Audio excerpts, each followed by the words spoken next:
I want now to switch gears and look at a couple of criticisms that the hardback version of The God Delusion encountered, criticisms which I've discussed in a new preface to the paperback edition. And interestingly, some of the strongest criticisms come from atheists who, although they don't believe themselves, believe in belief, as the philosopher Dan Dennett puts it. Something a little bit patronizing and condescending about believing in belief, I think. I'm an atheist, but I wish to dissociate myself from your shrill, strident, intemperate, intolerant, ranting language. Well, actually, if you look at the language of the God Delusion, it's rather less shrill or intemperate than we regularly take in our stride when listening to political commentators, for example, or theatre, or book, or art critics, or restaurant critics. Here are some samples of recent criticism of London restaurants in newspapers.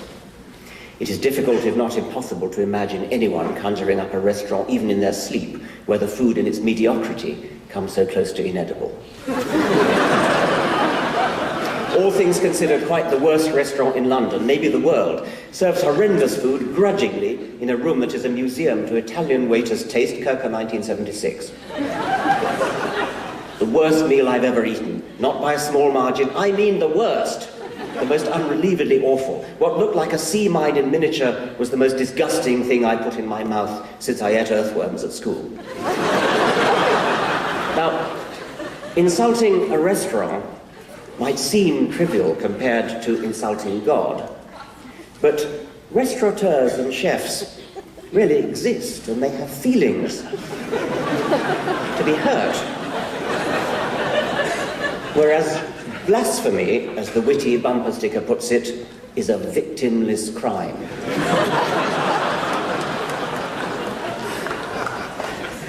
In 1915, the British Member of Parliament Horatio Bottomley recommended that after the war, if by chance you should discover one day in a restaurant you are being served by a German waiter, you will throw the soup in his foul face.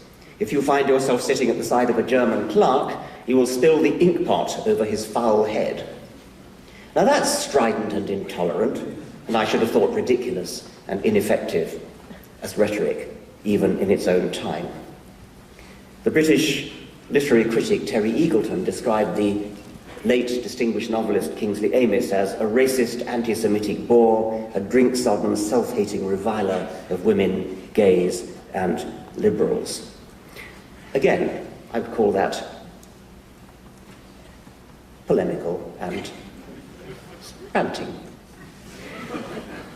Now, contrast this with the opening sentence of chapter 2 of The God Delusion, which is the passage most often quoted as strident or shrill, and there is a certain resemblance.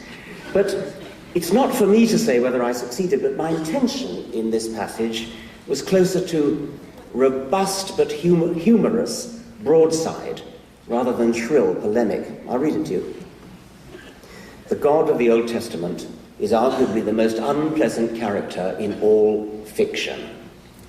Jealous and proud of it, a petty, unjust, unforgiving control freak, a vindictive, bloodthirsty ethnic cleanser, a misogynistic, homophobic, racist, infanticidal, genocidal, filicidal, pestilential, megalomaniacal, sadomasochistic, capriciously malevolent bully.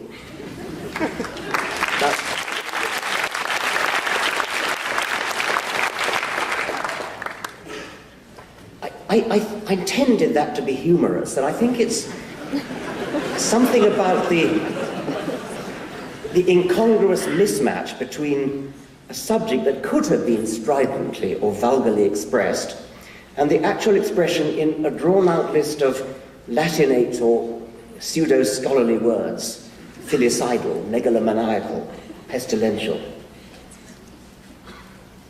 This passage was also intended to be humorous.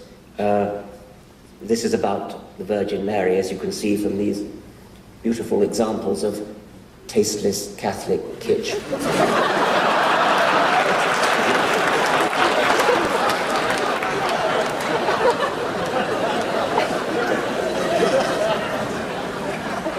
And it refers to the latent polytheism of the Roman Catholic Church, with all their thousands of saints and above all the Virgin, the Goddess Mary. Pope John Paul II created more saints than all his predecessors of the past several centuries put together. And he had a special affinity with the Virgin Mary. His polytheistic hankerings were dramatically demonstrated in 1981 when he suffered an assassination attempt in Rome and attributed his survival to intervention by Our Lady of Fatima.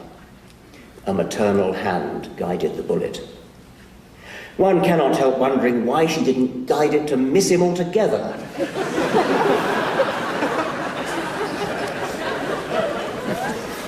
Others might think the team of surgeons who operated on him for 6 hours deserved at least a share of the credit.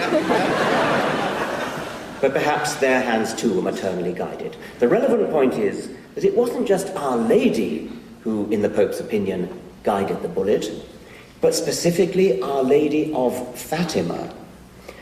Presumably Our Lady of Lourdes, Our Lady of Guadalupe, Our Lady of Medjugorje, Our Lady of Akita, Our Lady of Zaitun, Our Lady of Garabandal, and Our Lady of Knock were busy on other errands at the time. I think that's quite funny too. Pure Monty Python. Nevertheless, it's true that people feel strongly about their faith and deeply offended if you insult it.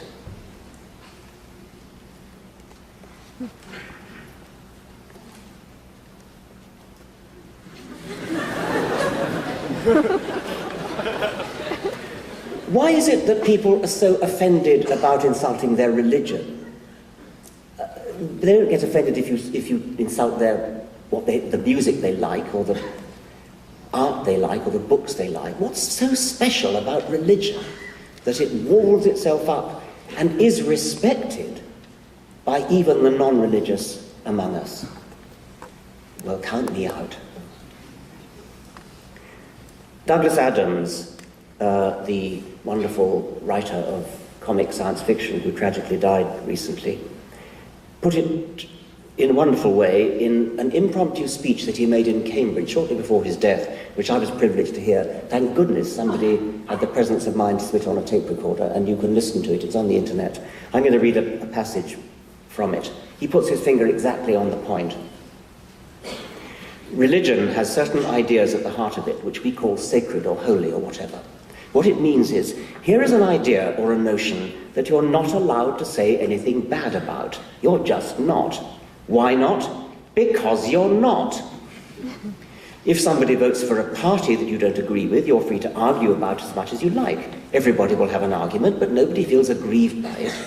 If somebody thinks taxes should go up or down, you're free to have an argument about it. But on the other hand, if somebody says, I mustn't move a light switch on a Saturday, you say, I respect that.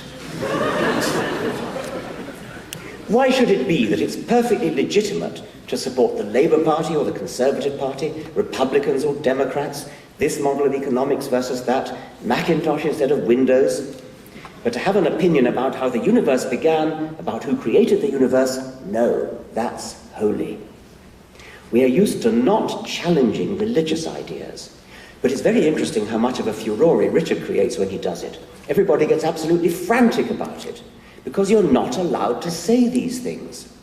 Yet when you look at it rationally, there is no reason why those ideas shouldn't be as open to debate as any other, except that we've all agreed somehow between us that they shouldn't be. I'm offended by certain things. I'm offended by chewing gum. I'm offended by backwards baseball hats. But I don't try to get a version of the blasphemy law passed to prevent people chewing gum or reversing their cap. So what if I am offended? So what if my feelings are hurt? Does that give me the right to prevent others from expressing their opinions? Of course it doesn't.